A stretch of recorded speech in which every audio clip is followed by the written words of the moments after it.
Welcome to the Bruce Williams channel. I'm excited. This is a very fun time of year to be a watch fan, to be a watch collector because of all the new announcements that are coming out of Switzerland at Watches and Wonders. So in this video, I would like to talk about a few of the notable ones.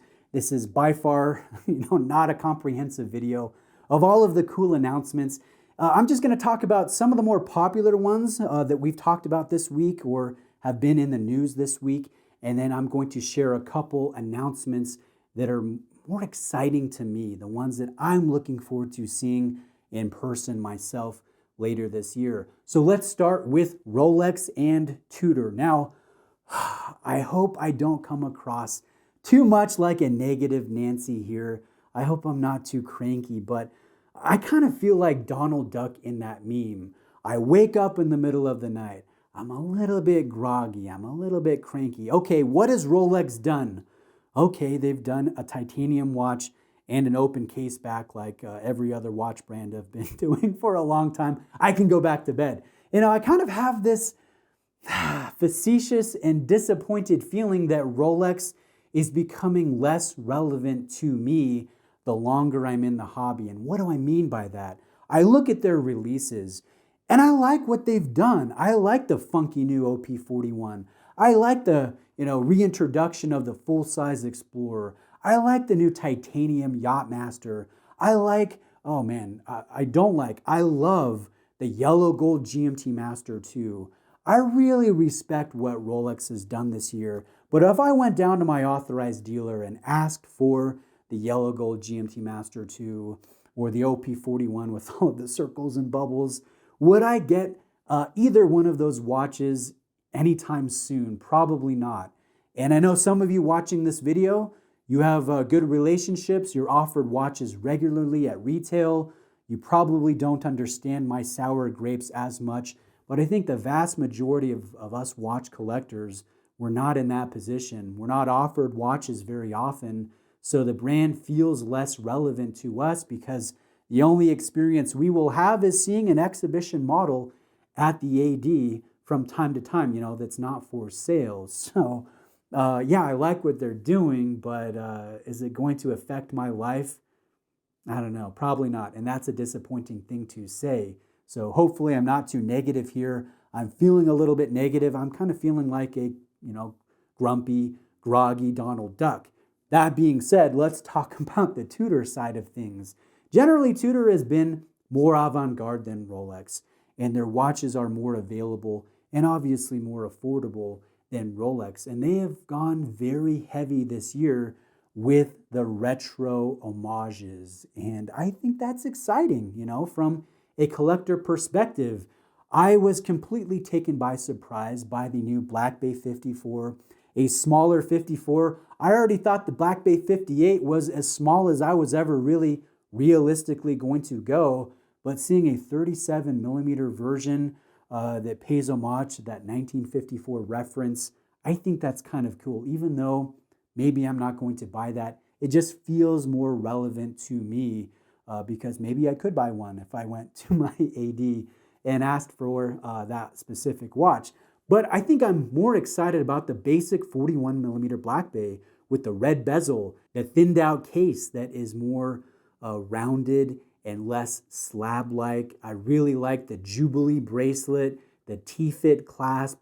The fact that this watch is now a certified master chronometer, so certified by the Swiss Federal Institute of Metrology, and it comes, in retail price less than a Seamaster Professional 300-meter diver. So there is a lot of value represented with this retro throwback.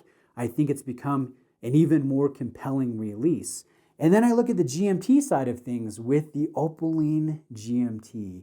And that is paying homage to, the Pan Am GMT Masters of, the 1950s. I think it's a very cool pairing to see an Opaline dial with the Pepsi color configuration. And I'd like to see that one in person too. I think the GMT from Tudor is one of the more value-rich, true traveler GMT complications on the market. So that looks pretty cool.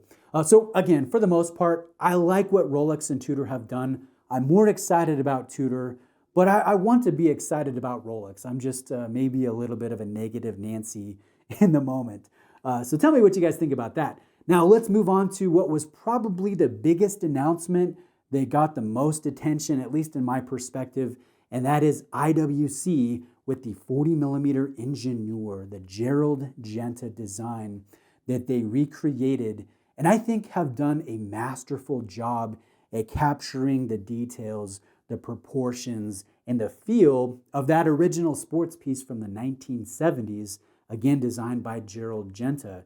Now, here's where I struggle, and maybe I'm just negative today in this video, but the retail price is $11,700 for a stainless steel version on the bracelet, and that seems a little bit shocking at first glance, and then you think about it, and it makes sense from a business perspective. If your watch brand had a Gerald Genta design that was very similar and came from the same era as the AP Royal Oak and the Patek Philippe Nautilus, wouldn't you want to do a faithful version of that and charge a higher price? Of course, it makes sense from a business perspective, but I'd have to see the watch in person to really feel as if that retail price is justified. Is the fit and finish there? Is the detail work there? The detail work on the dial appears to really be there, especially on the aqua color. I think that looks phenomenal. But I don't know. I've got to see it in person. And then I have questions about production numbers. How available will this watch be? Will there be discounts available? Will there be artificial scarcity of this? Will there be crazy wait lists and ridiculous aftermarket prices for this watch? Will it go north of 20 grand on the gray market? I don't know. I really don't know, but I want to see where it goes before I'd want to spend any of my money on this watch, if that makes sense. So I was pleasantly surprised by this release and at the same time, a little bit shocked, at least initially, by the retail price. Now, let me talk about a watch that I don't think is getting very much coverage, that I think looks great and really has that value nailed down, and that is the Bvlgari Octo Roma.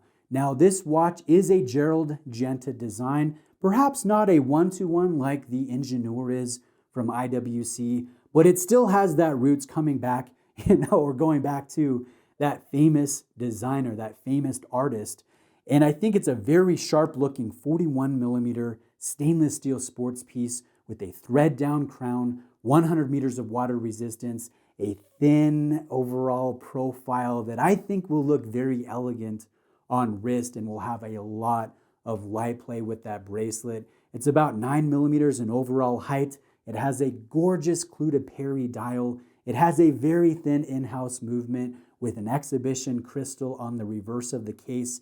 And this watch with this bracelet, this integrated design, carries a quick release system, and then there is an included rubber strap that you can put on without the need of a tool. So I think there is value here, down to the movement, down to the fit, down to the finesse, down to the design, right? The Gerald Genta design and history. And the retail price is just a little over $7,000, brand new from Bvlgari. So I think that's some pretty good value considering what we're seeing from IWC and the more famous Ingenieur. I know there are some watch collectors who value the more under the radar releases. They don't necessarily care about what the masses care about. So I think those types of collectors will be more excited about the Octo Roma and perhaps the chronograph variation that Bvlgari announced at the same time. I know I'm more excited about those myself. Now I will have two other honorable mentions. Just keep in mind, I'm not even touching most of the brands that have announced and presented at this event. So, this is just a smattering of what was, in the news this week. But the next two are honorable mentions for myself that I'm excited about. And the first one is a Cartier. It is the Santos de Cartier in the large size, but with the sunray green bezel. This one looks exactly like the blue version that has been on the market for a little while, but Cartier does such an underrated green.